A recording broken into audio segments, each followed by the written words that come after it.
Can't never go wrong with a little Led Zeppelin to bring you into episode number 49 of Clark After Dark, baby. Here we are, live and direct on RaceON platforms, on Spotify, Apple, however you choose to take us in, folks. We're just happy to come into your living room, or whether you're riding down the road, going to church, going to work, or coming home from work.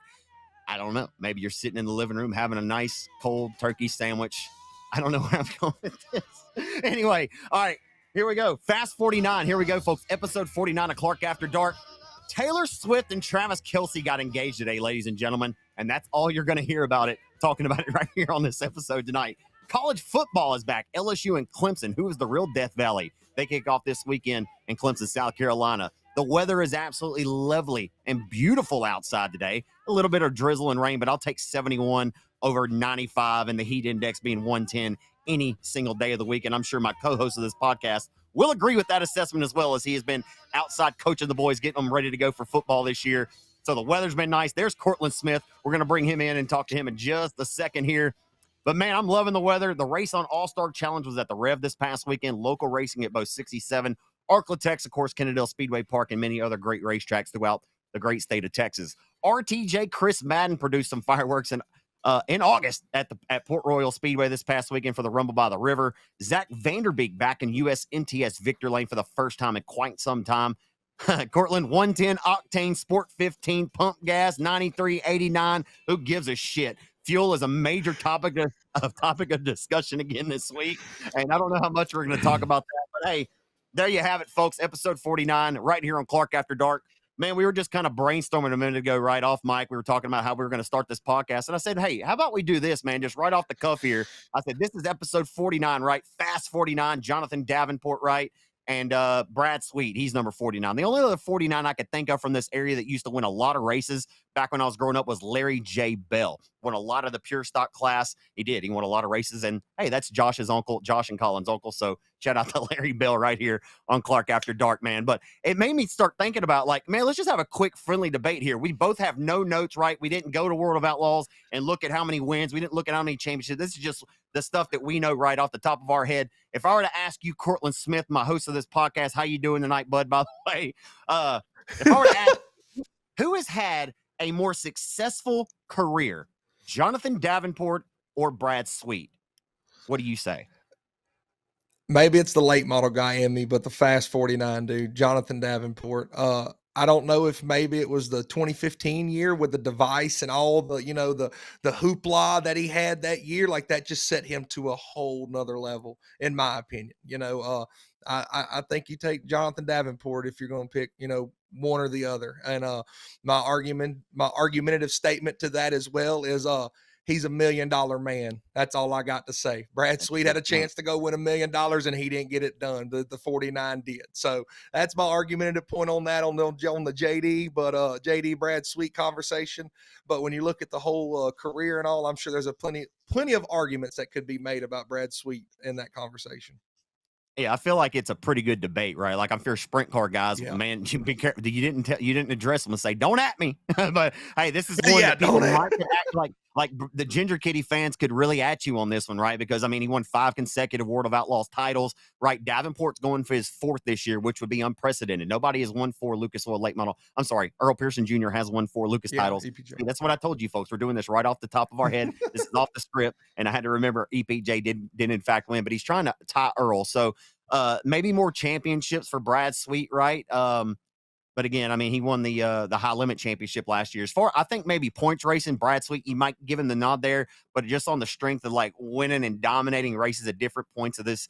I can't recall a time in Brad Sweet's career where I'm like, man, he's just dominating right now, right? Like what we've seen with Larson. We've seen even Rico at times this year. Brad Sweet is just so consistent. And don't get it twisted, folks. He's a phenomenal race car driver. I just don't see that dominance in him that we've seen out of Davenport on the late model side. But hey, this is episode 49 right here, the Fast 49 of Clark After Dark. Next week, folks, is episode number 50. And we're going to do this podcast live next week. Live right here on RaceON next week. Breaking news right here. We just thought we needed to do something a little bit different, exciting. Like we tell y'all, we've been growing a little bit by the numbers, and we appreciate everybody's support. So what do you think about going live next week, Cortland? Man, I don't know. I'm kind of nervous because my boy It Cody, ain't our no different. wonderful producer Cody, he takes care of us. Not that we have to reshoot and clip like 90% of the time or 99% of the time when we start rolling, it is what it is. But it'll be exciting, man. It'll be cool. I think the Facebook Live deal will definitely be something that maybe we get some more interaction. Last week I talked about fan engagement, fan interaction, and getting a way to finding a way to do that. And that's our way to do this on this podcast system, or the podcast platform and everything above. So it'll be cool, man. We'll go live and it'll be exciting. It'll be exciting. I don't know why I just all of a sudden got more nervous when you said that, but here we are, friend. There's a lot more logistics. There's a lot of things that can go wrong, right? We tried to do this podcast live, over a year or so ago, and we did a couple episodes, and it was cool and all, but it just gives you more opportunities to screw things up, right? Because if your internet goes bad in the middle of doing a live broadcast, and guess what? The whole thing is just screwed at that point. So we're just gonna hope that our internet and everything works great when you're dependent on technology. Of course, you guys are aware, like you've watched RaceON broadcast, you've seen our internet go down, like nobody's prone to it. Like everybody can have an accident. Like no matter how well prepared you can be, shit happens sometimes with technology. You can just control what you can control. So that's what we're going to do here next week is try to control what we can control and just talk a lot about great racing and have you folks on board. So, hey, man, where do you want to kick this baby off with? You were at the Revolution Park on Saturday night. Man, you've been so busy, right, with football, man. I was talking about during this open, this weather. Let's just talk about that real quick. I'm sure as a football coach, this weather, like it's nice, and don't fall too much in love with it because I'm not sure how long it's going to be around. It has been phenomenal.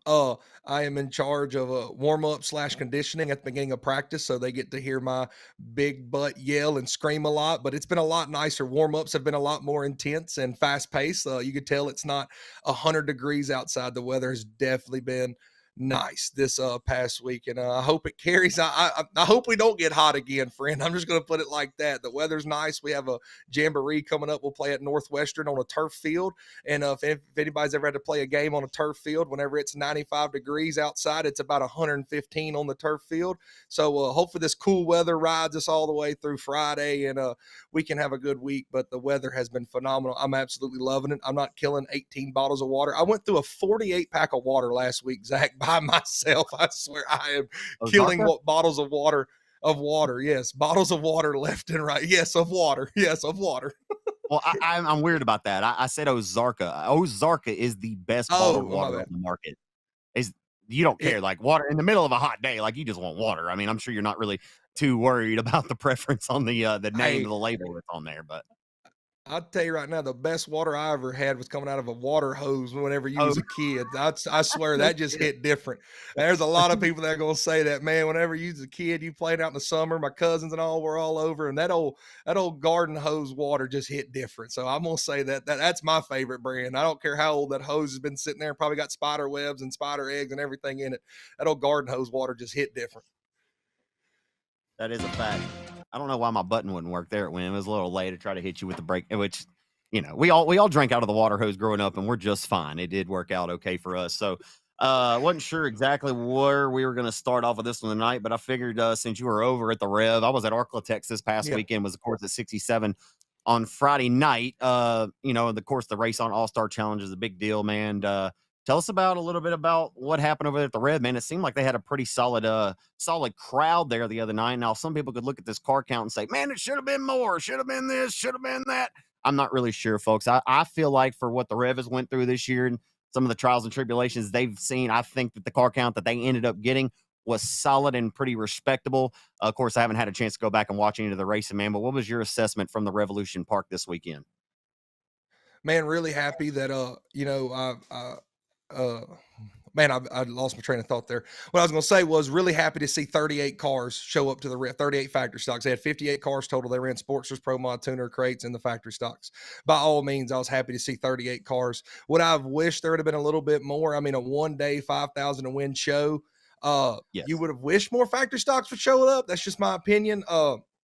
I don't know how to change it, but like you said, the beginning of the year was really tough for them. They kind of got a bad rep of necessarily track being rough and whatnot, and it's hard to come back from that kind of stuff until you produce a good product like they did with a lot of different eyes on it, and I think they did just that. First and foremost, before I get too far down the track, there was a Hubert Cash sighting in Monroe, Louisiana this weekend, my friend, and I went and talked to the guy personally. He had the top on. The roof was on. I went over there and talked to him. I said, Hubert, I just want you to know I am your number one fan and count me as president of the fan club of Hubert Cash. Like, dude, you are awesome. And he was like, he said, dude, I'm not going to lie. That soup run at Boot Hill, he said, that was the most fun I ever had in a race car. And my man ran 2 B mains with a broken left front upper control arm and ball joint. So that was really cool to finally get to meet him. And if you don't know who Hubert Cash is, he was the one that made a lot of videos the weekend of the 30,000 as he made his soup run there and ripped the entire body off of it. We just had a Hubert Cash parts pile down there in the infield in the hot pit beside me. But yeah, man, back to the Rev itself, RaceON All-Star Challenge, the big hitters were there. It might have been 38 cars, but by golly, 35 of them could have won the race. And when your top 5 is this, Dalton Faulkner wins it, Neil Kemp second, Craig Pursley third, Mason Martin fourth, and Travis Hudnall fifth. CJ Howell 6th. I'm going to go ahead and go through the top 10. Jeffrey Abbey 7th. Logan Gordon, who's flipped a complete corner, becoming an elite factory stock driver, finished 8th. Lee Patton 9th. And Tommy Williams finally gets some good luck on his side. I feel like he's been to all these big races and can't catch a break. He finished 10th. When you got a top 10 like that, you can't ask for much better in factory stock racing. That's the bottom line. There's a couple guys that could have, should have, would have been there. But at the end of the day, dude, the fans were treated to a really good race there. It kind of had I know people put a bad rep on Lone Star, but it kind of had like a Lone Star feel, like it ran up to like the crumbs, and then the guys worked their way back in the black, and they just kind of rode around that middle. And Kemp was right there on Faulkner, man. If Faulkner made any bit of a mistake, Neil Kemp was going to be right there to pounce on him. He was driving right up to his left rear, and right there on him. And if Faulkner would have ever budged, man, it would have been a heck of a race, because they'd have got side by side. And then when you're racing side by side, it's really hard to get cleared, and that outside guy can just kind of keep on rolling. That's what made the race really interesting. Was Kemp just had a lot of trouble trying to get around Faulkner, but at the end of the day, the 27's good, man. Like, he just rode around there. I stood in turn 1 and 2, and he comes around the corner, and he's just, I mean, it's like he's driving Miss Daisy out there. Like, he turns the wheel in, he gets in the corner, and then he just barely back steer, and he's on the gas quicker than everybody else. So, but like I said, Neil Kemp was right there on his tail, and them two were the class of the field come Saturday night, the A main time. And Dalton Faulkner picks up 5K before we roll into the King of the Hill makeup. Yeah, man, it's really cool stuff. I was curious to see what the reaction was going to be, maybe not amongst the fans, but more so the drivers, and what their opinion was of not running passing points, right? And I didn't want to make that a big stink or a bigger deal than it was, because honestly, if you look at the results, like you said, that top 10, the cream will typically rise to the top no matter the format you put in front of a racer. But I do know that these guys racing for big money are not typically accustomed to racing, anything other than passing points. So I was kind of interested to see how that was going to play itself out. Do you notice anybody that maybe you wouldn't expect it to be in there with that heads up finishing, or how did that all kind of play out from your vantage point? So the passing point deal, I think a lot of guys were worried about it. And then when they broke up the heat races, they didn't have no more than 6 or 7 cars in a heat. And so to me, at that point, I'm not saying you're mad about it or not mad about it, but when you only got 6 or 7 cars, to get to the top 2 is a whole lot easier than if we were starting 10 or 12 cars in a heat race, So the way they broke it up, they could have easily shoved all 38 of these guys into 4 heat races and had a couple 10-car heat races and 2 9-car heat races. And then it would have been a problem, no doubt about it, because it's just the way the Rev is shaped. There's nothing they can really do about it. It's just kind of one of them deals that once you get spaced out and you start carrying your speed, it's just really hard to make a move. Like, you're just out there. Yeah. The track's big, it's fast, it's banked, and when you get on the gas, like, you just get spread out and you get rolling around there. That's all there is to it. But I don't think a lot of people were mad. The cream rise to the top, and that just lended to only having about 6 or 7 cars in a heat race. They split it out, I think, about 5 or 6 heat races. So nobody was really in too big of a bind, even starting 6th or 7th. They made their way up, and nobody really had too bad of a night because it wasn't passing points. I don't know what the car count was in the other classes, and honestly, I'm not too concerned about it. I just know I have the results right here, and want to mention some of these guys. I know if you have 2 cars, you have a race. So put some respect on Devin Richards, who won the Pro Mods that night. And that also comes after he beat Josh Bauckham at Chatham the week before. So I want to give some love to the Bachelor of Louisiana driver. All the fast Pro Mods were at Chatham the week before for the 1500 to win the Freddie Cook Memorial. And hey, Devin Richards got the job done there the week before for 1500, then follows it up with another win of the Pro Mods on Saturday at the Revs. And Corey Neal Jr., I don't know if the Crate Lake model turnout was too great, but Corey Neal Jr. could have won over a 40 car field. So, I mean, like, you look over the results, I mean, Rodney Howell, another one. Like the cream is always typically rising to the top, whether you got 5 cars or whether you got 55. I mean, Rodney Howell has won at every single racetrack he signed into this year. So Cody McCullough got the tuner win, and like you mentioned, Dalton Faulkner, no string to the victory lane. I think that was Dalton's 18th win of the year. I may have to double check that, but he's up there in double digits, or he's getting close over the 20 mark anyway. So that's a wrap on the Revolution Park, man. I didn't know you were going over there this weekend. Was that kind of a last second decision for you to kind of go over there, or what was that decision like? I was 100% last second. We were supposed to have a scrimmage on Friday, and it come a torrential downpour where we were going to play at. And because it was a scrimmage and really didn't really mean nothing, and everybody plays a scrimmage and a jamboree down here, they canceled it. And so this was probably going to be the last Saturday that I was like going to be cheery and not tired from coming in at 1:00 in the morning from a football game on Friday night. And about 4:00 in the afternoon, I said, man, it's a 5,000 win one-day show, factory stock, hour and 35 minutes from the house. Like, I'm doing myself a disservice if I don't show up. Like, I'm still that guy. They're going to go get me and the old ladies $40 or $80 worth of pit passes, and we're going to go up there and support it, man. Like I said, it was a 5,000 win one-day show, factory stock, and the elites of the elites were there. And I still love going around and talking to all my buddies. When I worked for Bags there, for almost 2 years, I was just MIA. Like, I was just gone. Everybody was like, man, where are you at? Like, what are you doing? So it's still cool to go around. I hung out with Tommy Williams. Like I said, went by Hubert Cash, talked to Pursley, Faulkner, just made my way around the pit area, talked to everybody, and just, had a good time, man. It was nice to enjoy. It was a very laid back vibe. It wasn't like real. I mean, of course it was intense for 5K, but everybody seemed to have enjoyed the night, and it was all good vibes. Good deal, man. Awesome to hear. And for anybody that wants to give the Rev shit, just keep in mind that, hey, and listen, I'm not going to go too deep into that, but for anybody who has anything that you could say on one hand of the foot, just think about this on the other side of the foot. That this man put on a one-day 5,000 a win show, and I don't care what your opinion is of that. I think that should be respected. Certainly when he only had 37 or 38 cars show up, still paid the full purse. So shout out to you, David Smith, the owner of the racetrack, for putting that race on, because that race could have very well just not happened if he doesn't agree to it, right? I mean, the race could have been somewhere else. So, it takes two to tango. The track owner and promoter, they have to agree to have these races to be able to put them on and for them to be successful. So thank you, sir, for putting this RaceON All-Star Challenge race on and giving these factory stock drivers another opportunity to make some money and to display their talents in front of the fans and do what they love to do and do it well. So shout out to them, man. Great deal over there.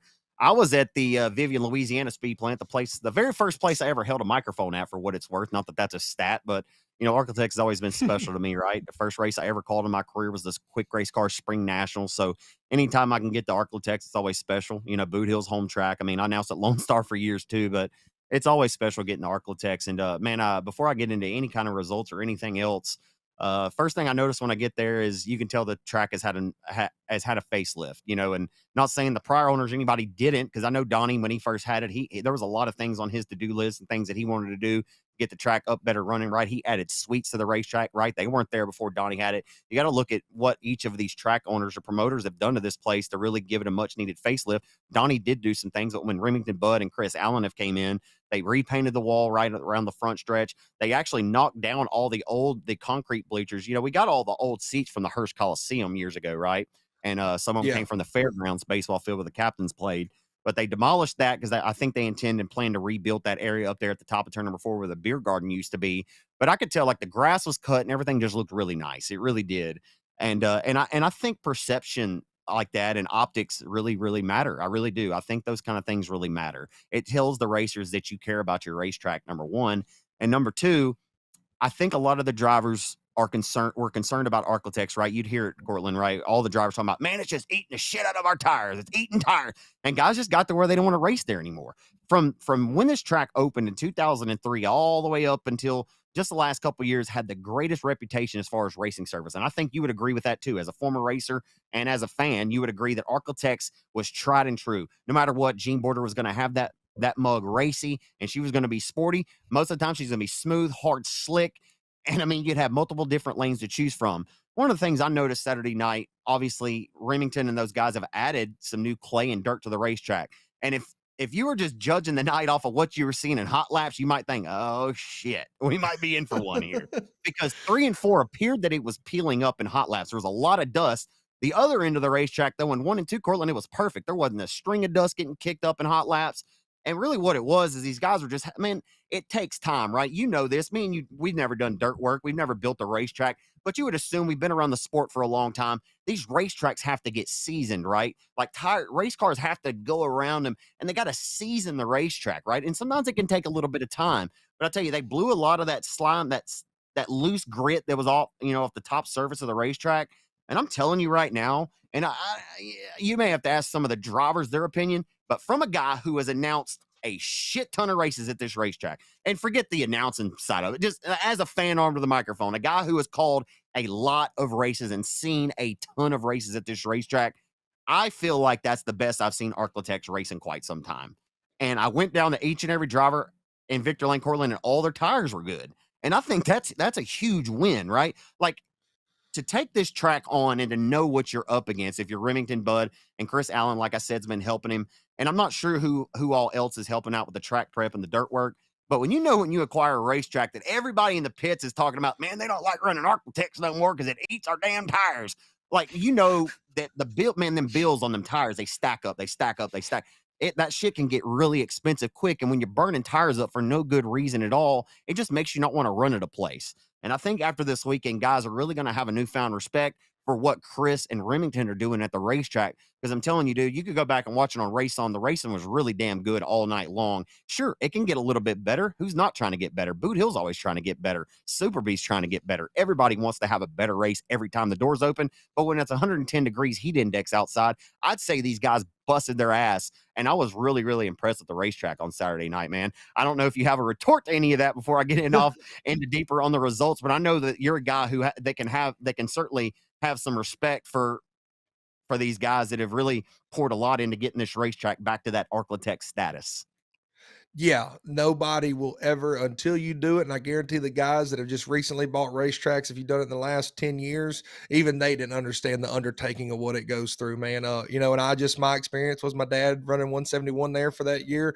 And dude, it's just there's so much of an undertaking. And when you get into it, there's so much more than you will ever imagine. I mean, it goes down to simply when you have a rain out and you got 100 hot dogs already made because it rained out after hot laps, and then you got to worry about armbands and everything. Dude, there's so much that goes into it, then having to reclean the bathrooms and because you rained out after hot just, man, there's so much goes on. So to anybody that wants to step out and go do that stuff, man, thank you. And to anybody that goes in there and gives anything a facelift, thank you, because that, like you said, presentation to me is everything. When you show up to a racetrack, and I've been blessed to travel to a bunch of them over my short racing career essentially, and the grass being mowed, stuff looking nice. It just makes it just makes everything that much better. And so presentation is everything. Shout out to them. I haven't really got to talk to a whole lot of people that race at Arclitex this weekend yet, but the couple videos, I was at the Rev. Natalie had Arclitex on RaceON on her phone, and I had the World of Outlaw late model on my phone. So we were kind of keeping in here and there. I'm not going to necessarily say I caught everything, but I did watch a good bit of the limited modified feature, and that definitely raced a lot better than what it had in the past. So yes, 100%. And I say in the past, it's not like every weekend in the past was terrible. It's getting back. Right. If we're headed back to the Arclitex status, Zach, if you're saying that, then by golly, I'm on board, because we were the goobers that drove 2 hours and 45 minutes to go up there on a weekly show just because it was Arclitex. So Yeah. 100%, if it's getting back to that status, Cortland Smith is in. Hey, and I have no reason to blow sunshine up anybody's ass over here, right? Like, I just worked this one event. Like, I'm not a full-time employee. I have nobody's paying. This isn't a paid advertisement. That place always will have a special place in my heart, dude. The night, speaking of limited modifieds, right? The night got started off in a weird way. Limited modified heat race number 1, first heat of the night. Yeah. Rollo starts dead last, right? He starts dead last. He passed 4 cars on the opening lap.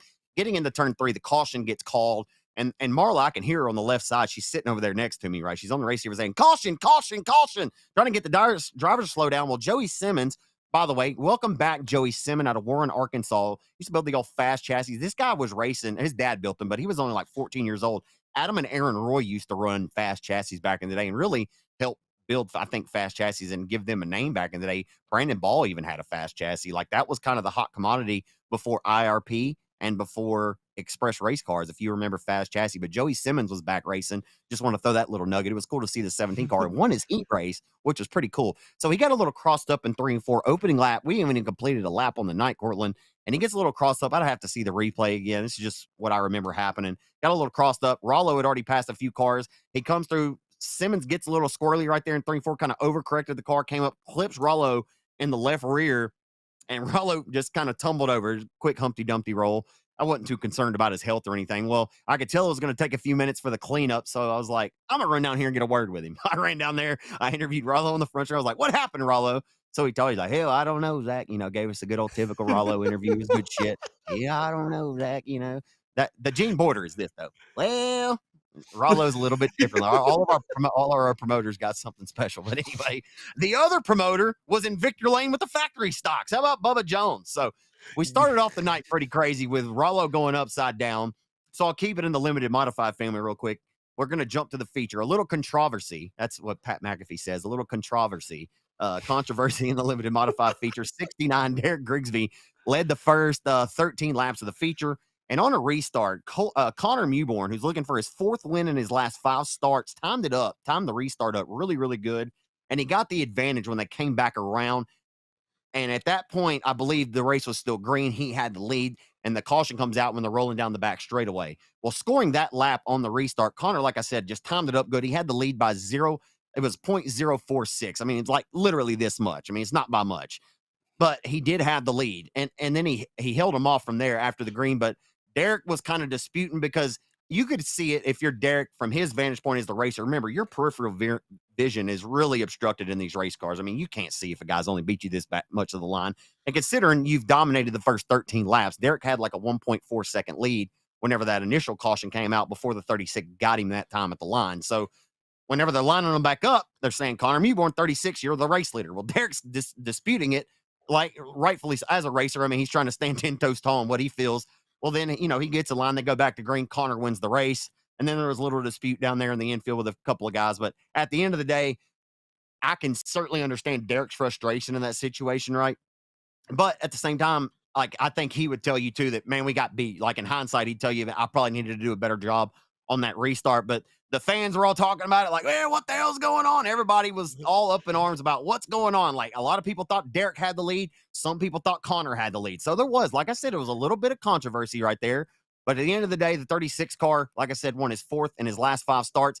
And you have to think about it, like the last 2 weeks for Derek too, his frustration, right? Remember, he was dominating at Boot Hill the week before. Connor ends up winning that feature too because Derek gets caught up behind lap car after leading the first 12 or so laps of that feature too. And then on Saturday night, this is a totally different scenario though because the 69 actually finished the race and came home in second. So only thing you can chalk this up to, man, Connor Mewborn has stepped his game up to a different level over the last month. I think that's ultimately what comes out of this. The 36 C car starts off at the Darty Smith Memorial down there in Manny, Louisiana. This dude has now won 4 races in his last 5 starts, man. Connor Mewborn, that Western Flyer best engine powered rocket ship is rolling right now. I'm going to give all credit to Colby. I know Colby's over there slinging wrenches on that unit. I'm giving all credit to Colby. We know Connor's a wheeler. I'm giving all the credit to Colby. I'm gonna give Colby some love here. Old crew chief 1 has stepped into the chat, boys. Colby must be turning the wrenches pretty good, and Connor can wheel it. But yes, has 100% really flipped a switch here in the late part of the summer, and I'm sure he is really hoping to ride this high all the way into the West Grigsby Memorial and to finish this year out. Man, he has definitely flipped a switch here. Found a lot of speed in that. It's still a Western Flyer, I'm sure. Yeah, it's still a Western Flyer. Yeah. Found a lot of speed in that Western Flyer. Right? Yeah, 100%. This is what this class needs right now. Like we're happy Derek has had a really good run here in the last couple. Like Derek's been dominating, but for him to have Derek would tell you he wants competition because competition only makes him better and makes him faster. But when you throw Kevin DuPont and you throw Cody Smith and that Robert Clark 25C and you throw Connor, maybe Colby's got under the car, maybe throw Whitehead and Hunter O'Keefe's 2H. I mean, and maybe Shane Abears. I mean, this West Grigsby Memorial is going to be fun, right? Like that's going to be a really, really good race. And obviously the 69 really wants to win that race. He's going to be racing with a heavy heart.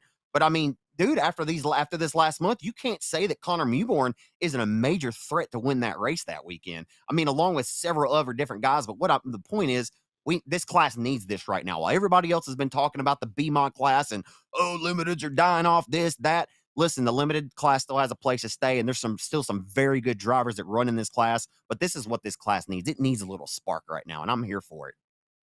It's getting the spark, my buddy K won. He was right there, finished third. I swear he's knocking down second, third place finishes left and right, and really has got his rhythm going here the last couple of weeks. If the caution, I think the same caution that got the controversy, he had passed Roy at one point, then he got put back a spot, and he had charged from like 12th to 4th in the first 10 laps, so he was passing a car lap and was right there, and then just got hung up on some restarts. But yeah, the limited modified class is still here. There's still very ultra competitive drivers in the limited modified class. And if it takes a little restart or caution controversy, I'm not going to say restart controversy, but some caution controversy to get the limited modifieds back in the game. And we're talking about them, man, that they deserve just as much as anybody else. And I'm sure they'll ride this wave all the way to the West Grigsby. Yeah, absolutely. I do want to get to 67. I did not mean to gloss over them racing on Friday night, so I will hit them in just a second here. But Bubba Jones won an exciting USRA factory stock feature, man. His first win in several years. Remember, he came home that really close second in the Mike Parker Memorial to Dalton Faulkner in that photo finish in 2023. And I sent Bubba this text message yesterday. I said 21 plus 23 equals 44. Like, I'm a weird numbers guy, and I'm always kind of crunching numbers. But remember, that's 21 is Bubba's original number, and 23 is obviously Dano, right? He has the big 2 and then the little 3, the dice in there. Yeah. I just thought that must be a pretty good omen, right? Like, some people cannot look into numbers and stuff like that. Like, I always tell people I don't believe in jinxes, I only believe in Jesus. But I still love numbers, and like I sent him that message, and he said, "Wow, that is pretty cool." Cuz and anyway, it was cool to see Bubba back in Victor Lane the other night. Considering he only races very sparingly, right? Typically, he has the promoter ad on over at Boot Hill, and he just acquired that car. Hey, another great point. You show up to the Darty Smith, and your boy, they light a candle or something, because he acquired that car at the Darty Smith, had a solid run down there, and then 2 weeks later, he's in Victor Lane at Arklatex. I don't know what to tell you. If there's not better omens for you to show up to the Darty Smith, last year Mark Underwood put on a rally, wins it, goes on to win the King of the Hill. Connor Mewburn's lit a fire. Bubba Jones races twice, once at the Darty, once up there, picks up a dove. I mean, I think the Darty Smith Memorial, everybody should just show up next year to get a little spark to their program, my friend. What about you? Well, I hear you. I was there There you last go. year and I missed this year, and I'm telling you, I've been kind of wondering, like, why I was down and dragging these last couple weeks, and I figured it out. I figured it out right here, right now. I wasn't at the Darty, and that's what happened. Half my heart was there, bro. I mean, yeah, get it together. So yeah, Bubba Jones 21 plus 23 equals 44. The red 44 parks it in Victor Lane, and it was an exciting race, and it came down to a late slide job with Cody Myers. There was some more controversy there. Cody Myers felt that listen, I'm going to say I think Cody Myers may have had the fastest race car on Saturday night there in the waning stages. Bubba Jones did everything he needed to do to win the race, and only he just followed the directions that were given to him, right? A caution came out, reverted back to the last lap after Myers slid him in 1 and 2 and appeared that he had got the advantage, but the caution comes out, it goes back to the prior lap, and that whole deal. Y'all can chop that up and chew it up, spit it out however you like. We're not going to do that here, but Myers had a great race car, and I think he's got him a little pep in his step too before the King of the Hill this weekend. But man, congratulations to Bubba Jones. It's cool to see him back in Victor Lane for a guy, like I said, that only races here and there. Austin DuPont scored an exciting USRA B-Mod feature race victory. The B-Mods at Arklatex have had some really good parity lately, Cortland. I don't know if you've noticed, but like Chris Mangum won the back to school bash night, right? Carson Bradley won the night before, and Austin DuPont. How about your most 3 recent B-Mod winners at Arklatex? Chris Mangum, Carson Bradley, Austin DuPont. I love it. Your most recent winners are all first-time winners. Not from Mangum, but it had been 14 years since he'd went to Victor Lane, but really, really cool shit there. Yeah, I don't think and nobody would have expected that if you'd have told, and it's not a shot to none of them guys, but if you'd have said those 3 names are going to win the next 3 races, I guarantee a lot of people would have been scratching their heads. I can tell you that much. But it's really cool, man. The parity in racing's awesome, and I've said it several times. In fact, I guess I say it more often now. You got to work, and nobody. You don't deserve anything in life. You got to work hard to get everything you got. And some people are just, I'm not going to say lucky, but just some things just fall into place for some people better than others. But when it comes to racing, man, everybody deserves a little bit of love. And, that thrill of victory, it's something like no other. And once you get it, you want to keep on chasing it. And it's nice to see the, just hard work paying off, and all them guys getting a little bit of love and getting to celebrate in Victory Lane. Because that's, we say racing is more than just racing, but it is nice that to share the love in Victory Lane every so often. Austin DuPont was another driver to tell me in Victory Lane that he tips his cap to some of his learning curve to iRacing. He's another one that's made a lot of laps on the iRacing streets, and here he is in real life Victory Lane, man. We've seen it a lot, and you can't give iRacing the entirety of the credit, but you got to give maybe partial credit, as it has certainly helped out Austin DuPont's learning curve and guys like Talon Willis and Dustin Hennigan. Dustin Hennigan's racing on iRacing right now, I'm sure. So, rookie Sportster winner was Ashton Burford, man. Exciting. That young man is now went back to back there between Boot Hill. Josh Bacham continues his role in the pro mods. He told me in Victor Lane he's never won 4 in a row at any point in his career. He has now won 4 in a row in the pro mods. And Vivian, JD Ammons won 2 in a row. He swept Friday night at Texarkana, got it done on Saturday in the old WD 40 car. That red 40 machine was lubed up. The WD 40 was rolling pretty good. And like I said, Michael McEachern back in Victor Lane with the Tuners after winning, I think, 16 to 18 races a year ago. The reigning USRA national champion got back in Victor Lane, and I think he found some of that spark that team has been looking for. Is cool to see Michael back in Victor Lane there, and a well-earned and a hard-fought win for him. How about Howard Willis winning his own race again? What a gangster. He won the Living Legends race, 3,000 win at 105 this weekend. I think Kamo got a hobby stock win again, making it 2 in a row. But we talk about 105 being special. But I thought it was pretty cool to hear about the Dayton, Texas driver back in Victor Lane at 105, because he hasn't been as frequently in Victor Lane as he has maybe in the last 10 years. But he got it done in the tune of $3,000 on Saturday night. Did Howard Willis, car number 23.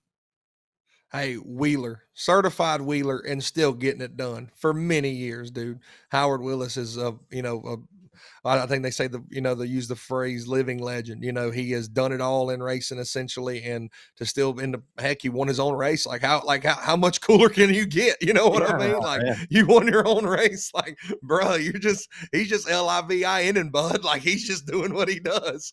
Yeah, I was thinking maybe we could get Doug Ingles, if we could get Doug Ingles in a crate car in a few weeks to win the Doug Ingles Classic.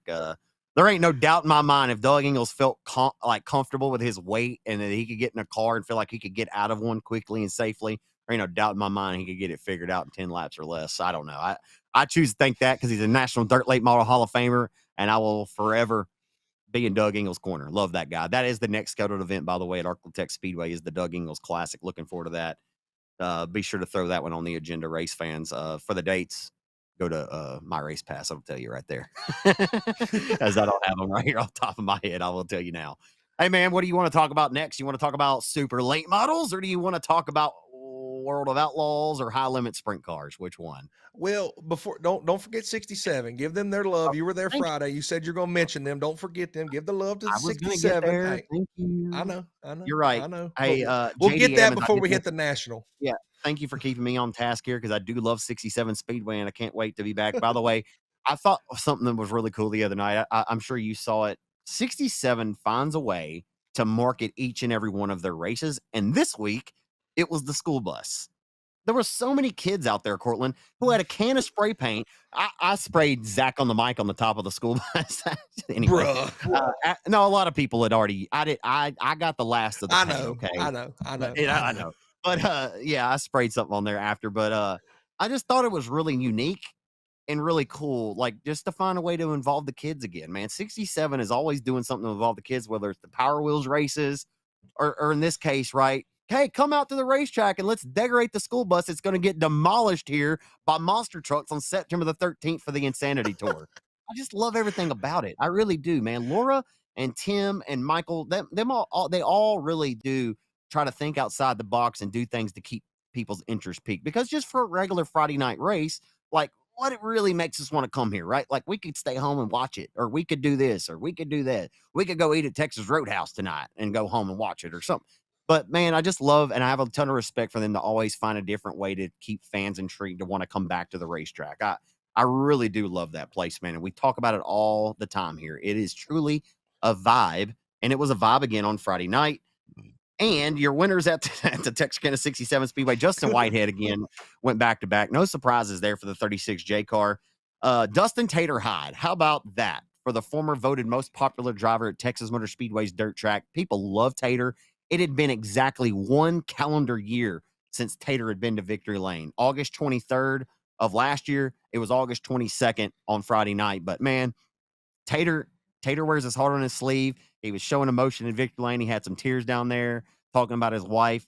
And man, if you're not a fan of Tater Hyde, then I don't know how you're living your life, bub, because there ain't no reason why you shouldn't love that guy. You know what I'm saying? Tater Hyde went to open wheel modified Victory Lane, and Chris Curson got the tuners, and Connor Mewborn, like we talked about, got the B mod win. But that old Tater got him a well overdue win. Dude, absolutely ecstatic for Tater. Like you said, he's just one of the cool dudes in the pit area, man. You walk up to him and he's very nonchalant. I feel like I haven't necessarily seen him too fired up or too low. He's just always Tater, and that's what you love about him. He's always just old Tater Hyde. He's over there cool, calm, collected, and dude, funny as all get out. Just I don't get to hang out with him a whole lot, but dude, just anytime I have been around him, he is a guaranteed good for a couple one-liners and some quotes or some sayings. And the dude's a good dude, man. And it's one of them deals that it just, not that nobody deserves anything, but it's nice to see old Tater Hyde to get the dub, man, because I know he works hard on his program. Yeah, he was like Will Smith. He was getting jiggy with it on Friday night at Texarkana. There's no doubt about it. My boy was rolling. It was good to see that. So we'll see if he can keep it up. He's been running with the arms full time this year. Racetrack was fun this weekend, man. It had a top and a bottom. It was fast, and it was really fun to watch, man. I enjoy 67 because I think the racers too, they have to keep guessing. I don't think anybody really ever knows what they're going to get, right? You never know if Tim's going to pour the whole pond on it or if he's going to or take a few loads away from it, right? Like Tim does not like dust, and he's not too shy about telling people that. Doesn't like dust, so he tries to keep the dust down, which I respect that part. But he likes a fast racetrack, and there's nothing wrong with that. A lot of these factory stock guys will tell you they want it hard, smooth, and slick.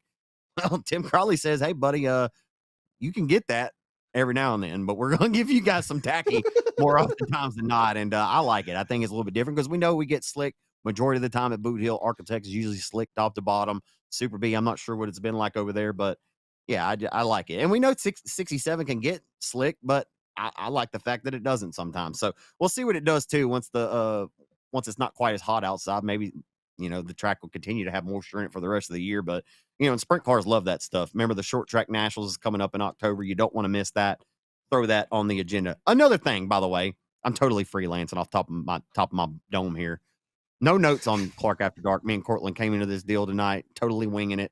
Another deal I love about this racetrack is, Jesus Christ, sometimes my brain just goes right here in the middle of live. This can't happen live next week, or it can. Well, there was something that I was about to say. What is it that I love about this racetrack so much that I can't tell you?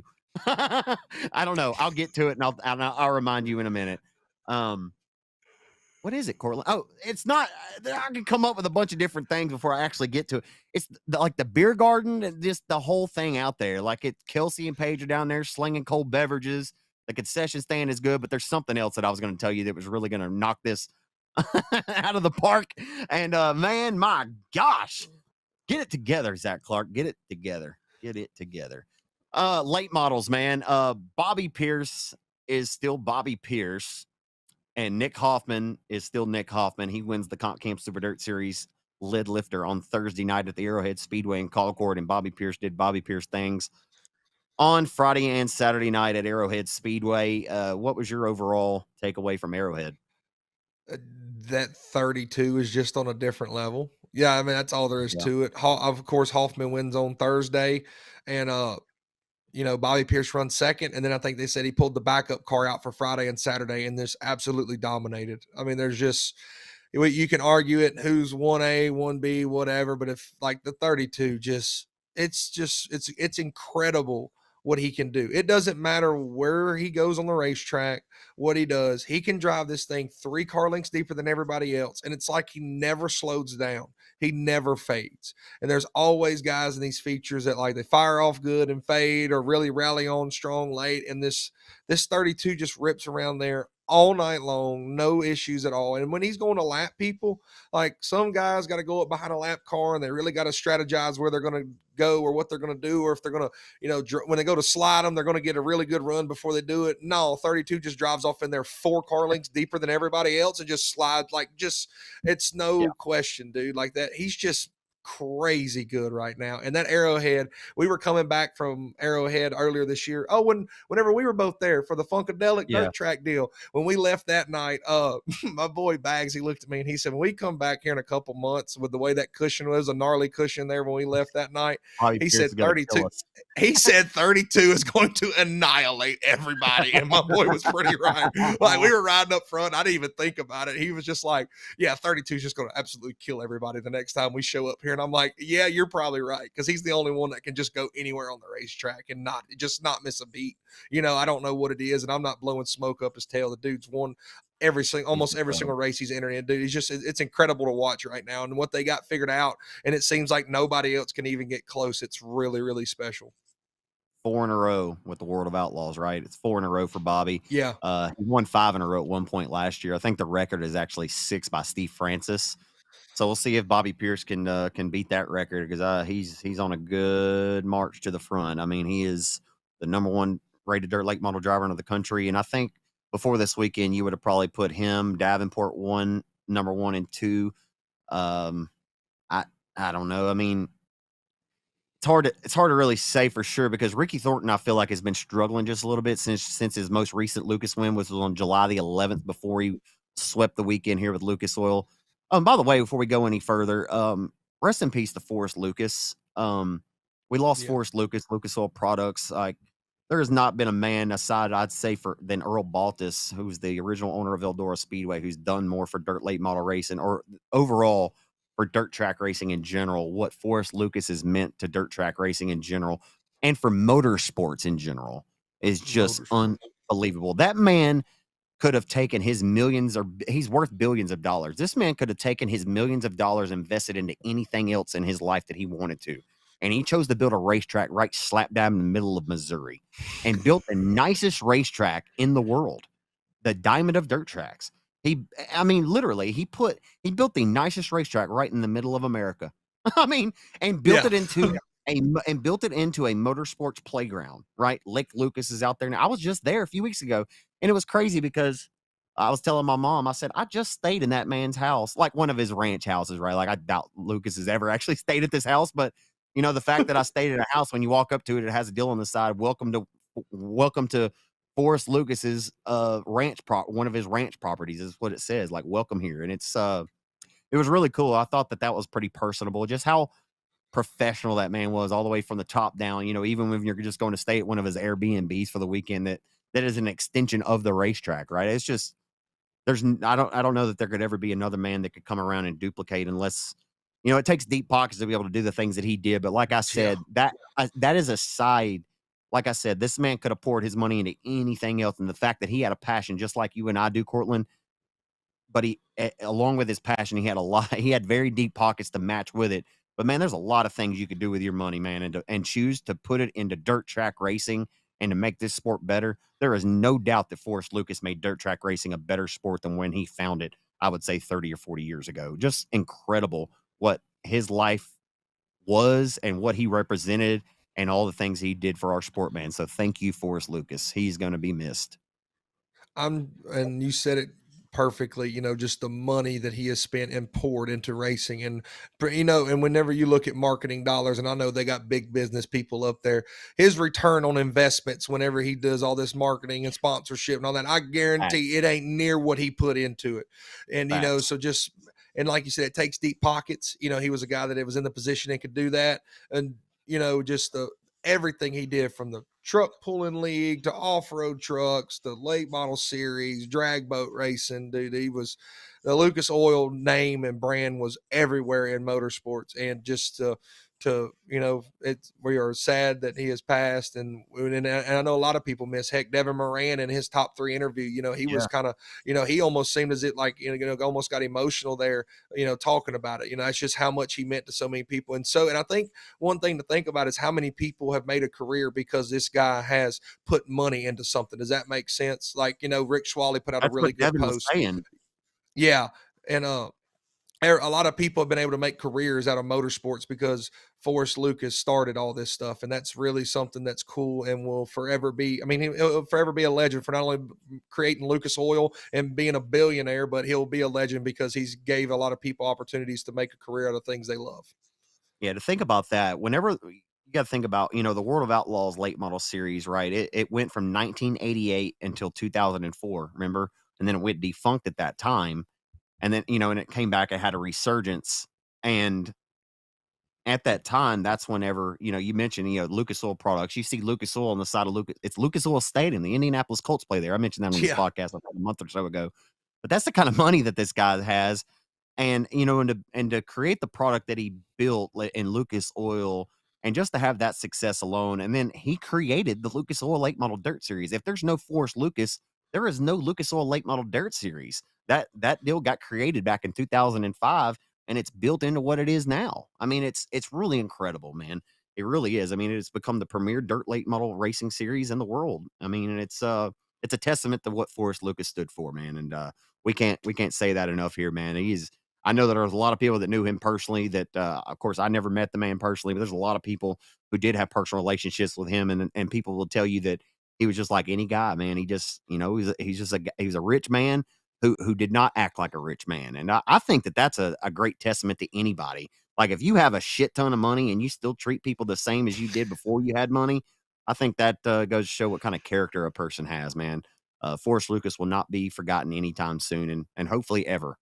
Um, and keep it on late model topic, right? Bobby Pierce swept both the Outlaw shows this past weekend.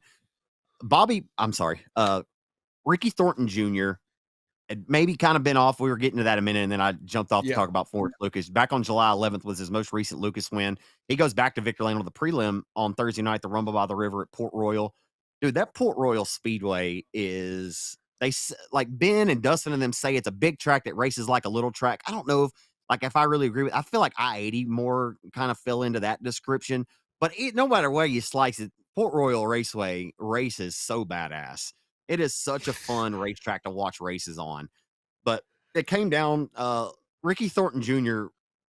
just kind of showed why Ricky Thornton Jr. is who he is this weekend. Yeah. Chris Madden threw a slider on him in turn number 2. And dude, that looked almost identical to Garrett Alberson in 97 from Batesville. Let's just be honest. It looked a lot similar. Madden parked it. He said, dude, we're racing for $50,000. And that's what it was. That was a $50,000 potential race winning move. Ricky fell back to third. And before we get into further, I'm going to jump to Ricky's post-race interview when he told Dustin Jarrett on the front straightaway, he said, I'm glad that Devin Moran passed me and I fell to third because I saw red. He said, and then if driving into turn 3, I was not going to lift. And I'm not trying to compare this to the 97 and 58 situation. The whole point of me comparing them is that we're not any of these race car drivers. You heard Ricky Thornton Jr. verbatim from his vantage point and his perspective. He felt like Chris Madden did a dirty slide job on him and that he was going to get that shit back by any means necessary.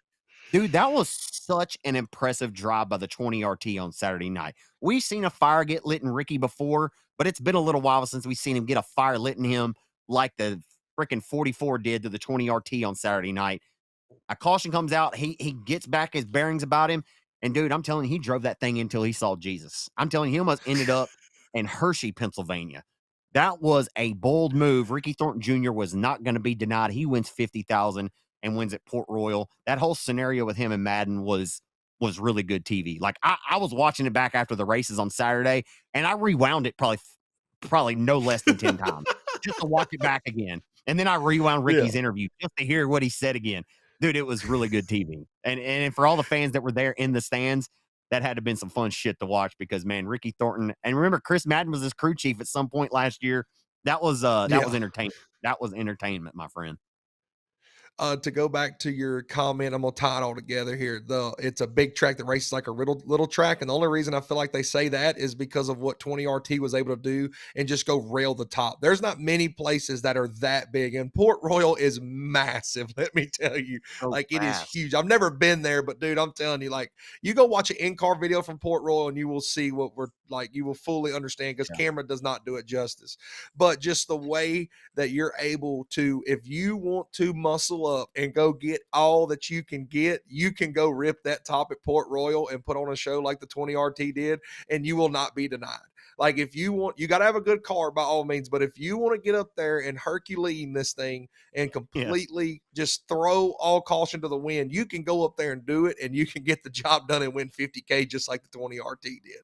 Like it was, like you said, it made for great TV. I even think on the post race interview, he said like you were essentially like he said, I never lifted. Like just you just Yeah. roll off in there. Imagine going down a Ricky, front straightaway, and I don't know, probably doing 140. I would say like I don't know the exact they're number, but I hauling mean ass. you're never lifting and you just turn, which tells you how good his car is. Let me just go ahead and tell you. And I mean, you said like I just never lifted, and it's like you just drive around there like, dude, there Yeah. ain't no way. Like people sit here, there, all these people that comment on Facebook about what you could have, should have, would have done. I want to see you get in a car and go rip around Port Royal Speedway like 20 RT did. Then I will accept every single one of your comments. Until then, do not. You know what I mean? I have a really good hot take for you. Dude, I've been feeling like this way about Ricky, and I don't know if Ricky will hear this back. And Rick, I know Ricky fairly well. I've called, quite a few of his races. We know each other, but anyway, that's beside the point. That I feel like I could say this and him not get bent out of shape about it because I think to some degree he would agree, but he couldn't fully agree because of the job that he has right now. I mean, he's not ever just going to come out and tell you race fans that he'd rather be racing sprint cars full time. Again, I know that this is a hot take coming from me. I have felt like for the last little bit, Ricky won the Lucas Oil Late Model Dirt Series championship last year, and I know that's one, right? And I know that he'll tell you that his heart, right, the last couple of years has been in late models, but you've seen Ricky start dabbling. You see how well he can do in a mod, right? That's where he started his career. We've seen what he can do in a stock car. He won that 100,000 last year at Farley. We know what Ricky can do. He's one of the most versatile race car drivers in the world. He got that opportunity to drive the Indy Race Karts 410 sprint car, right, with the Outlaws or High Limit last year. And I think those kind of things like that are really what fires Ricky up, right? I think he really, really likes a challenge. And I'm not saying, again, this is kind of a hot take here, right? This is something you might hear Stephen A. Smith say on ESPN. But I really started feeling, no, really, Cortland, I really feel this way. I really felt like Ricky was starting to get bored with late models, even despite had winning and been dominating, right? This Kohler Motorsports deal, or the deal with the team he had last year, that fell apart. The SSI Motorsports team dominating right there. I think that a lot of that scenario and that whole situation really hurt his passion for racing at the time. I really do. I think that it's just me looking from afar and watching his post race interviews and watching a lot of the conversation. I felt like Ricky didn't, I'm not going to say he didn't want to be there. That's crazy to say, but I feel like his heart wasn't all the way in it just because a lot of things that have gone down over the last calendar year or so. Still winning races, but over the last month or so, he's made some comments I've heard him say and referring to sprint cars. And I was thinking to myself, I said, man, I bet if somebody called Ricky and gave him a full-time 410 sprint car ride this offseason, I bet he'd take it. If it were a worthy opportunity. And I feel like that is the only driver in America who is in the position that could do something like that. Like Bobby Pierce is dominating super late models, but we know Bobby Pierce isn't going anywhere but super late models. I really feel like we could potentially see somebody like Ricky Thornton Jr. maybe try something because he likes the challenge, right? Like that fire I saw Ricky, that made me feel good watching that fire get lit in his ass on Saturday because that told me that, like, no matter what, I'm still here to win races. And I know this kind of sounds silly because I'm just freelancing this off the top of my head, but I really feel like Ricky could be one of the only drivers that we could see potentially win a super late model championship. And if he figures out some sprint cars, buddy, I'm telling you, somebody ever gives him the opportunity, I could see him being one of the few drivers who would walk away from super late model racing to try to start a career in sprint cars. I know that sounds crazy, but I really feel like he is somebody that would do it. I don't feel like his heart has been completely in super late model racing for the last year or so. Just go listen to some of his post race interviews. You'll see what I'm talking about. Again, this might be sound like a hot take to you guys, but I'm telling you, Ricky Thornton Jr. wants to be an open wheel racer. I'm telling you, he wants to be a sprint car guy. When he grew up, he was a big Steve Kinser fan. He wanted to be a sprint car racer. You go listen to any of Ricky's interviews, he'll tell you he wanted to be a sprint car champion. And I think listen, he is a freaking badass. That dude can wheel anything. But I think, wouldn't that be neat though? Like we've seen what Kyle Larson can do in his versatility, but a guy who is just strictly a dirt guy, Ricky Thornton Jr., man, somebody give him a freaking sprint car ride so we can watch the journey with him. You know what I'm saying? Yeah. I- It'd be interesting. I think he just kind of maybe got complacent, the ride deal, and then yeah. he keeps his success, and then you kind of, I know it's silly to say complacent. I don't know if that's the perfect word in this situation, but when you're on top of the world and things seem easy, you can find a lot of reasons of why it's Yeah, not cool no more, because you strive. Like, when he first got in and started with SSI and was running 12th and 15th every single night, I'm sure all he ever dreamed about was being able to sweep a Lucas Oil late model weekend. exactly. So like, and then you get up top and you realize like, oh dude, I'm doing all this, and it's like, well, I'm still traveling all across the country. I'm still at dirt tracks. Like, not that the guys at the elite level, not giving them an out to complain about everything, but they got, they're going to find something to complain about, just like any racer on a dirt track Saturday night is going to find something to complain about. So maybe, he achieved what he wanted to and wants to go on and do other things. If that's what he wants to do, then that would be absolutely cool to see if it's even possible. Like, that would be a huge tip of the cap to me, the late model guys, to say we're the best racers, because Tim McCready's going over there and won the Chili Bowl before, and no sprint car open wheel guys ever come and won the World 100. So if we can get two guys to go win some big time open wheel races, then we can the dirt late model lover over here can just go ahead and say dirt late model racers are the best, but that's beside the point. But I could definitely see where, you reach the pinnacle, and if you get the chance and opportunity and everything still seems to work out, then he can go on ahead and do that. I mean, Ricky Thornton Jr. can do whatever he wants to. He's racing a stock car for $100,000 or whatever much it's paying this weekend. So like, he can I mean, he's Ricky Thornton Jr. I'm sure he could find some ride in a tuner next weekend if he wanted to as well. Like, he can just, at this point, he's made the career. He can do whatever he wants. Yeah, I don't think that he would dissolve or throw anything away that he's earned, right? Like, he has earned his like his whole life work has been to put him in the position he's in right now. I'm not saying that he's going to walk away from this great opportunity that he's in right now. I'm just saying, as competitive as he is, I think he gets a little bored with it sometimes. Just being honest, I do. Dude, that win on Saturday night, dude. He has already propelled himself to fourth on the all-time Lucas Oil Late Model Dirt Series wins list. And aside from Eldora, right, I think if you were to ask Ricky, what are the things you want to accomplish, I think that he would want to tell you he wants to win another. You think about the Dirt Track World Championship 2 years ago, right? The whole debacle at Eldora with the points. He came back last year and really proved it, right? He proved to everybody that, like, whatever the freaking format, I won this Lucas Oil deal outright this year. And I think this year he wants to go back. Right now, it's between him and Davenport. They've actually been playing Indian Giver for the points lead the last several weeks. I think Davenport actually, I'm not does Ricky have it back, or I don't know. 20 RT has the lead. He has the points lead.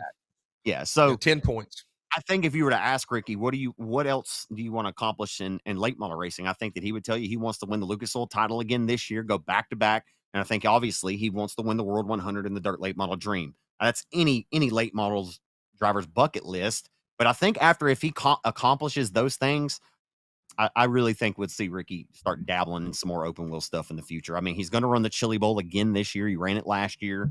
We'll see what happens. Just, again, hot take here, not speaking for Ricky, just speaking on things that I see. And I could be totally wrong about this, but conversations that I have with people and hearing his interviews, I think I just have this feeling he wants to try something a little bit different in his career. I do. I just have that feeling. So, hey, I wanted to mention this too, man. I looked this up the other day. I can't remember if you mentioned it. There was some point of the podcast last week. You said something like, these guys have to repair. We were talking about Garrett and Cade's situation, right? We were talking about guys having to leave the topless, and they have to be all the way at Port Royal next week. I remember you saying something like that verbatim. So I looked it up. It is 16 hours and 21 minutes from Batesville Motor Speedway's pit area to the pit area at Port Royal, Pennsylvania.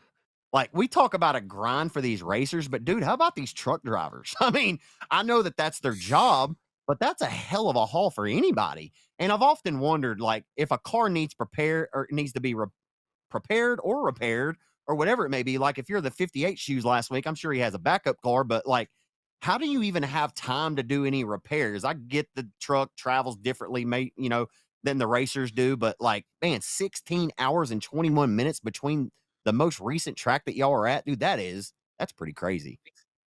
That's pretty crazy. Yeah. And you say truck drivers, a lot of the crew guys that spent all day in the beaming heat at Batesville, Arkansas, go there and they either stay the night and sleep in and they get a lot of the leg done, or a lot of guys hope and pray that their shop is somewhere in between and can take a detour. I don't know for sure what Garrett did, but like you're saying, I was talking about it. I'm 99% sure that car he had was junked. And if his backup he's got to bring a backup to Port Royal. Like, you can't just show up there with one car. So if he had to go all the way to Iowa, pick up another car, and then turn around and go to Port Royal, like, that would have just been an It's astronomical crazy. feat. And I say astronomical, like, them dudes, you just drive through the night, and and then they don't have no just one guy as a truck driver. There's very few teams that, like, I mean, it's all the crew guys that got to pitch in and drive it. I mean, heck, I've pulled a midnight leg before. I mean, not very often, but it's just one of them deals that those guys will sweat their tails off for 3 straight days in Batesville, Arkansas, and then they get in the truck. As soon as the feature's over, it's normally, I'm telling you, some of the best races of the night are the races of the four-wheelers getting in the infield for the A-main and the races of the haulers leaving a racetrack. I'm telling you, Yeah. they're like, watch it. Them crew guys getting into the infield to get their spots or area or signal spot. It's a race, and whenever that feature is over, that race of haulers to get out to head to the next place is a astronomical feat as well, because some of them dudes are some certified truck drivers and hand mechanics. You know what I mean? Like, they are DJ handy on the wrenches, and they can wheel a truck too. And so it's crazy. People don't see that though. Like, it's just that's a whole nother aspect of the sport that a lot of long nights. Turbo's done a really good job of it. He's a super trucker, like, he's just they're just glorified truck drivers. A lot of them guys, they'll be the first ones to tell you. Logistically, though, those two tracks have to be the farthest apart than any tracks that they hit, back to back. I mean, I'm sure a lot of the racers, but I think that they've had this on the schedule, right? Like, this isn't the first, like, this isn't anything new. I don't know that they've ever even had a week separate the Topless 100 and the Rumble by the River. That is 16 hours and 21 minutes between racetracks, and you got to be there the next Thursday night. Like, you got to think about that. Like, you're there on Thursday. Like, that's pretty crazy travel right there, man. Like, you can't say that these guys don't love this shit, and all the people and all these teams that do it. Like, that's a really, really quick turnaround to be 17 hours away just 3 or 4 days later. That's a grind, but that's a grind, my boy. That's a grind. I mean, when they make those pools, like, they'll leave and they don't plan on coming back to the shop or coming home for several weeks. I mean, a lot of guys, if you're a Donald McIntosh, for example, he's out of, he's East Coast. He goes to Batesville, Rumble by the River, Hillbilly 100, and then goes to Eldora next weekend. That's 4 straight weeks that I don't know if he's going home or not, but I don't see where South Carolina or Georgia is in any direct path of where he's headed, my bud. You know what I mean? So, like, when he left for Batesville, he's gone for a month. Yeah. Sometimes my intrusive thoughts win. The other day, I was watching the Gold Cup, right? I was watching it back, Silver Dollar Speedway, Chico, California. And by the way, Corey Day has won it now 3 in a row, $100,000, 3 straight years. So do the math, $300,000. And I think if you add the 77, the dollar, it was 71 this year. It's Gold Cup 71. If you add the 71, it's probably like $300,000 and $255. Let's just do the math. I don't know. But Corey Day, man, it's wild. But anyway, my intrusive thoughts the other day beat me, and I pulled up on Waze navigation. I said, how far is Chico, how far is Silver Dollar Speedway? I do that a lot. I look how far racetracks from where I'm at. 26 hours, bud. I was like, damn, yes, sir. That ain't got shit on Batesville to Port Royal. 26 hours. Like, that is like, when you're going out there to the West Coast to race, you're going to a different planet. You know what I mean? Like, You're going to a completely different planet. Things are done differently over there. I mean, to us, it looks like they're starting the races at 10 o'clock, but they're really starting at 7, right? It's 10 o'clock over here whenever High Limit's getting kicked off for the Gold Cup. So it feels like everything's just totally different. But it's been that way, right? If you've watched the Lakers, the 49ers on TV, throughout the years, how, Western time works and all that different shit. So, but it is crazy though, man. 26 hours away from right here in the, up here in East Texas. It's a hell of a haul. And then you think about guys like Brent Marks, right? Who owns his own race team. He's from Pennsylvania. That'd be fun to look at. Where's he from again? Myerstown, Pennsylvania. Let's just look this up on Clark After Dark right here, live and direct. Hell, it might take so long just to load it because it's such a long, it might take forever just to load it. But dude, yeah. I know. It just helped me put in perspective how much these guys travel. Like, it's like just all over. You people just sometimes just assume that, like, these guys just show up to the racetrack every week and like, oh, that's their job. But like, dude, it's a lot of grinding this shit, man, behind the scenes. It is a lot. And I think just to get to Las Vegas, we ran out there with the late models. I think it was like 22 hours just to Las Vegas. And in another example, the Wild West Shootout in Vado, when we had gone there in years past, dude, it's 12 hours, and that's just through Texas. You know what I mean? Like Yeah, I we're the know. closest, we're one of the closer race teams to Vado, and it's 12 hours, and that's just through Texas. Like it's right on the other side of the New Mexico state line. But I mean, just to get through Texas is 12 hours. I just looked it up. Myerstown, Pennsylvania, right here.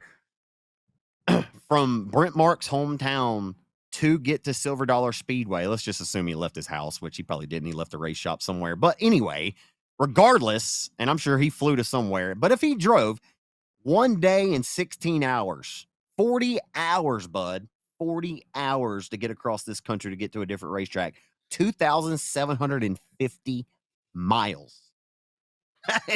That's crazy to me, man. It really is crazy to me. But It's we could beat the horse that's dead on all it this is. for It's an crazy. hour. It is crazy, man. And you know, you think about how crazy it is, just how expensive the fuel is. And then you think about, okay, this race in Chico may have been worth it. It was $100,000 to win. You know what I mean? But Corey Day's now won it for 3 straight years, so everybody else is just going for sloppy seconds. Anyway, Corey Day got it done. The track took a little bit of rubber. He actually faded to third. Justin Sanders in the Ridge and Sons Racing 87 got the lead there, and he was heartbroken, dude. Even with a podium finish, like he's never won the Gold Cup. But that damn Corey Day, dude, he's just a driver. That kid's a driver. I'm kind of sad because he's in the development deal with Hendrick Motorsports. I'm not sad because I'm happy for him personally in his career, but I mean, selfishly, I'd like to be able to have this kid hang around dirt for as long as possible. But man, he is really, really, really a special talent. I think it's one of them deals whenever Kyle Larson is quoted saying that Corey Day was more talented than him. I'm pretty sure he said that about the kid. When Kyle Larson says that, I guarantee it didn't take very long for old Hendrick to get the phone number of Corey Day and call him up and tell him, hey, bud, you're next. Like That's right. it's that simple. And now that he's won 3 straight gold cups, 100,000, 100,000, 100,000. I mean, when you're sitting there, when you win 3 races like that, I don't care if it's the same track, same race, and he's just and he's a one track hero at Silver Dollar Speedway, which he's not. He's won plenty of sprint car races and has a quite the resume for as young as he is, but just the talent he has, you knew his next step was going to be there, and especially when you got Kyle Larson kind of somewhat in your corner and as good of a turnaround as he's made in his NASCAR career. I mean, that's just the next step. Yeah, man, we're about to wrap this baby up here real quick. Just want to mention Kyle Slater. He won the 360 model, which is the B mods up there at Arrowhead. He won the portion of that event when the World of Outlaws were there. And I mentioned that because they raced for $30,000 this weekend, the B mod Bedlams this week. And I think Tupper, there's a lot of really good guys that are going up there this weekend to the B mod Bedlam. And Kyle Slater obviously got the win. And it's good to see him back in a B mod. I'm sure he'll be a factor to take home that 30 grand. Ryan Gilmore won that race a year ago in the number 66 car. And of course, he'll be a factor. There's a lot of really good racers that are going to be there looking to win that $30,000. And there was something else that was off top. I haven't thought anymore about what I was trying to say about 67 earlier, other than they have a phenomenal concession stand, ladies and gentlemen. I do not eat fried bologna, but that 67 special, everybody tells me it's popping like Janis Joplin. So y'all need to try that 67 special with cheese. And but do you have anything else that you would like to? Oh, hey, hold on. King of the Hill is this weekend. We had to make it up, and I get it, folks. The weather's looking a little sketchy right now, but it doesn't look as bad as you would think that it could be. Like, I think we're probably going to clear up by then. Still a couple days before that. I want to give a quick shout out before we get into the King of the Hill real quick. Of course, the top 4 is locked in. The driver who's supposed to be on the outside of the front row, my man Ricky Ingles. Ricky, I dug through all kind of piles of racing shirts to find this, to put this shirt on to support you tonight, my friend. Ricky, of course, we talked about it last week, had a quadruple bypass surgery. He's doing great. He's recovering, Cortland. We can't wait to see the old Wiley veteran out of Longview, Texas, back behind the wheel again. I just wanted to wear his shirt tonight to support him and let him know we love him, because I do not typically wear racer shirts. I do collect them. So, hey, y'all can still offer them up to me. I still wear them. And hey, if you're ever in the hospital, I'll come out and wear your shirt on Clark After Dark. How about that? There we go. All right. But anyway, yeah. So Ricky's supposed to start on the outside of the front row, and I think that pushed up Dubois, who was 5th in the points with the car change or the driver change there. So that's going to move up Dubois there. But so the top 4 locked in. I'm looking forward to getting back to Boot Hill this weekend for the conclusion of the 10,000 win 11th annual King of the Hill. Yes, King of the Hill makeups this weekend. It's going to be a show. I just kind of was glancing through the B mains. I mean, whenever your front row of B mains, and I don't know if Dubois going to get bumped up. I'm not going to speak anything. I think that may happen, whatever. But when you got Dubois and Myers on the front row of B main number 1, and the Dustin Hennigan and Dalton Faulkner on the front row of B main number 2, like it's show enough. It's King of the Hill season, bud. Like you do not. I'm not saying one B main is no easier than the other, but I mean them top 10 to race your way into that King of the Hill, you're going to have to button, as I tell my football players, button the chin strap up, boys. It's live at 5. Let's go, because it is going to be a phenomenal Saturday night to conclude the King of the Hill that started what feels like, I know it was just several weeks ago, but now I feel like it's been a month, it's been 3 months ago, but it was just a couple weeks ago, and it's going to be an absolutely phenomenal show. Really excited to get this one in. You mentioned the top 4. You got Jeffrey Abbey on the pole, Mark Underwood Jr. third, Jeffrey Abbey was on the pole. Rick Ing was supposed to be outside pole, Mark Underwood Jr. third, and Justin Whitehead was the 4th guy. And when you got a top 4 like that, and the front row of B mains are studded up like that, the fans are going to be in for a show, which they were going to be in a show last time whenever it was originally scheduled. But now that the rain out date, and everybody's has had it circled on their calendar, and everybody's coming in guns a blazing and ready to rip for to try to become the next king of Boot Hill, my friend. All right, I started off this podcast tonight with a debate on the Fast 49s, right? Brad Sweet, Jonathan Davenport. I got one right off the top of my head. We're going to close this podcast out tonight and let you guys debate, okay? Football season starts this weekend. LSU has lost 5 season openers, or if they lose this, it'll be, I think it's 5 season openers in a row. They've ripped my heart out. It was 2 years in a row with Florida State. Last year, Southern Cal beat us. I think the final score was 24-17 or 24-20. It's ripped my heart. This is the year. This is the make or break year for Brian Kelly. I'm not going to get too deep into the politics of LSU football right now, but I have a what's more likely for you, okay? I have a what's more likely. Here we go. What's more likely? Keep in mind, LSU's lost 4 in a row in season openers. What's more likely? LSU wins their season opener and puts their foot down and says, we're the real Death Valley, and they win this weekend against Clemson in the season opener. Or what's more likely? LSU wins the season opener, or we get a new first-time King of the Hill winner. What's more likely? First-time King of the Hill winner. I don't trust Brian Kelly. I'm sorry. Gosh, damn it. First-time King of the Hill winner. Like, I mean, I like LSU. I'm not the guy that's going to, like, throw a temper tantrum because whether they win or lose, I still got to show up to work the next day. You know what I mean? Right, but, yeah. like, I mean, I want them to win, but I don't know. I didn't mean to do that. My thing's tripping. Sorry. I'm for real. No, you're good. First-time King of the Hill winner, my friend. I think it can happen. I really do. Right, well, I really do. I'm going to say, since it's a what's more likely, damn it, dude. I really want to see a new King of the Hill. I don't care who wins these races. I say that all the time. I just hope it's a great race and a great finish. I'm going to say that LSU wins the season opener for my sanity. If they lose another one, and again, I get it. Like I promise you, I do not get up in a tizzy like I used to about football. There was years ago whenever I kind of started setting my pride aside for things that were bigger than football, right? When Dak Prescott was at Mississippi State and he was balling out for the Bulldogs, and I was always a huge LSU fan. How do you root for somebody who's also in the same conference, right? How can you root for 2 teams in the SEC West? And I used to tell people it's easy. When your boy is the starting quarterback, it's pretty damn easy, really. It's not even that hard. And then, of course, and I hated the Dallas Cowboys growing up, right? I absolutely hated them.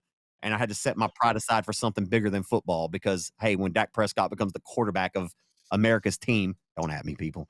But anyway, if you haven't watched the Cowboys, doc, The Gambler and His Cowboys, for some people, you may not learn a whole lot, right? I knew a lot of the stuff that has already happened in this not in the 90s throughout that documentary, but you will learn some new things, and I think you might be able to understand Jerry Jones just a little bit more too. So when you get some free time, you guys should definitely watch that. Oh, another thing that we're excited about live on RaceON as well.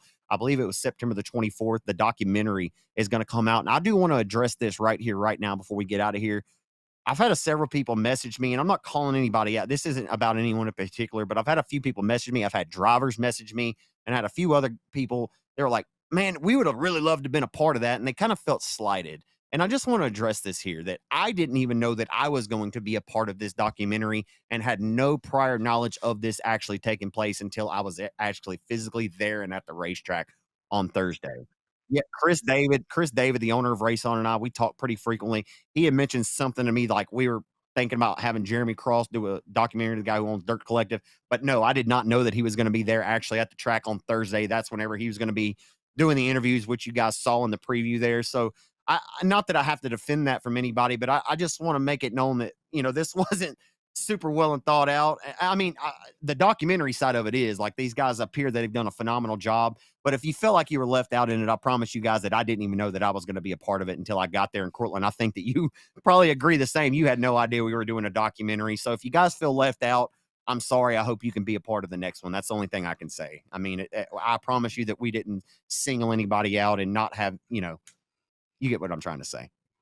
Bruh, I ain't gonna lie. I did the whole entire deal and I got done and I go, is that for like a little Facebook video tune-up deal? And they said, no. And I'm like, okay, whatever. And I walked out the door. Then the next day I was like, so what was that all for? Like, I just thought I was going to end up on Facebook and I said some goofy things. And I was like, so then the next day I walk in, that was Thursday. I walk in there Friday. I'm like, what did I even do the interview for? Like, I mean, not that I didn't really care, but like, what did I even do that for? And they're like, oh, it's a documentary. I'm like, oh, like, I mean, I cut my piece, you know what I mean? Like I need my name, image, and likeness. It's NIL taking over the world, but I'm just playing. No. But no, I had no idea either. So that's all I'm gonna leave to it on that. I had no idea. We didn't. And not that I have to defend or explain that, but because I say that because there are a few notable drivers who sent me a message to, and I could understand why they would feel that way, right? Because they've been around this class for 20 years or they've been around it for 10 or, there's a lot of guys who I feel like if I would have had to pick a litter, I would have said, you need to talk to this,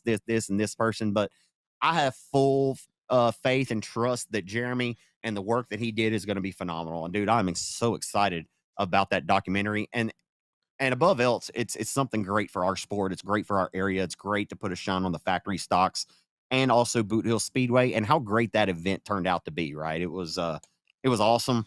And that's all I got to say about that, man. Anything additional that you would like to add before we wrap this up? I didn't forget about you this week. You said Court's Corners wasn't happening. Don't put me on blast. No, I ain't gonna put you on blast. I kind of covered my Hubert Cash sighting. That's all I wanted to get out this week, that I have met the man. I talked to him and he's got more pop rivets holding that hood on than Day Motorsports could probably sell. That's all I got to say. But anyway, this weekend, I know Sabine Speedway's racing on Friday, got the Gulf South Crate Racing Association, of course, Boot Hill, King of the Hill makeup. We talked about that. We talked about it in the podcast before. Don't really need to hit on it too much. Brian Mize Memorial this weekend as well at Rocket. It is this week. Yeah, it is this weekend at Rocket. Yeah. The Hillbilly 100 is at Lernerville Speedway, big Lucas Oil Late Model Dirt Series race this weekend. And I'm not going to be partial, but probably my favorite dirt late model weekend is coming up, the World 100. The World 100 is next weekend, ladies and gentlemen. So go ahead and put it on your minds, because that is where I will be focused for about 3 days. And we may, no administration listen to this, but we may be watching World 100 hype videos in my class come Friday next week. So that's about all I got there. Go support a racetrack this weekend. Sabine, Boot Hill, Brian Mize at Rocket. I'm sure there's plenty of other races on the RaceOn platform that are getting it on, but please go out, support it. We love this sport. Go out and support your local racetrack, people. That Tim Truex does some badass hype videos always for the big Eldora marquee events. So look forward to those, no doubt. Also, something else that you said there. What's wrong with my brain today? I can't think straight. Anyway, there was something else I was going to say, and I clearly can't get it together tonight.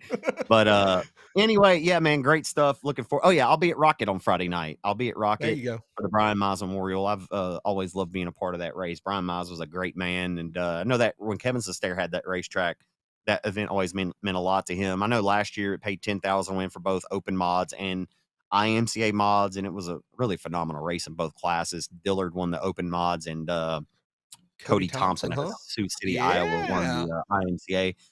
This year it's a Tom's event, which the Tom series has really emerged as one of the top tier modified touring classes regionally. So happy to have that. It's 2,000 win Friday, 3,000 on Saturday. Please go out and support Rocket Raceway Park this weekend. I will, of course, be at Boot Hill for the conclusion of the King of the Hill on Saturday. With them running 2 full separate shows, it made it work out where I was able to at least attend one night. So I'm looking forward to joining Chase Lawler on the call there this week. So that's all I got tonight, my friend. Thank you for everything you do for this podcast. Thank you to everybody that continues to tune in and support us.